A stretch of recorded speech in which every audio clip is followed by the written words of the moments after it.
من همیشه میگم دو جا در دنیا نمیشه دروغ گفت. اینجا پشت میکروفونه، یکی جلو دوربینه. آهنگ همه چی آرومه برات انتخاب شده. میشه یک کوچولوشو برام بخونی؟ اولشو بلدم.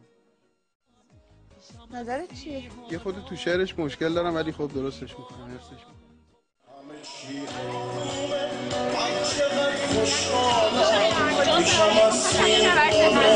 به خودم میبارم تو به من دل بستی از چشات معلومه من چقدر خوشبختم همه چی آرومه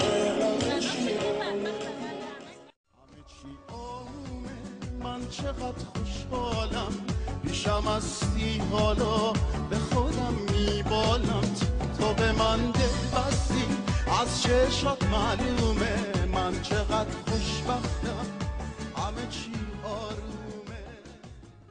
میزنین آهنگ دومی هم مطمئنم منم همینو بخواستم بگم. آره لطف میکنین.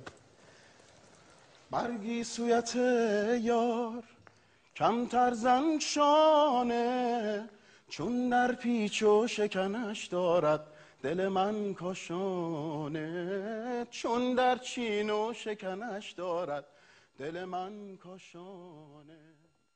مهرانم خوب میخونن، منتها امکان داره چیزایی باشه که بتونه اینجا خیلی توش پیشرفت کنه. من فکر میکنم که کسانی مثل مهران اینا باید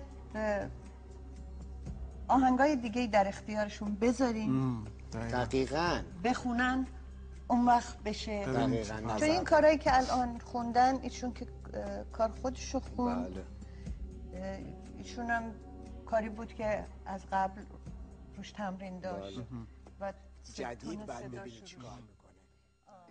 بگشاز مویت گرهی گهی چنده ای من برگی سویت ای جان کمتر زن شانه چون در چین و شکنش دارد دل من کاشانه چون در چین و شکنش دارد دل من کاشانه خوشبختم همه چی آرومه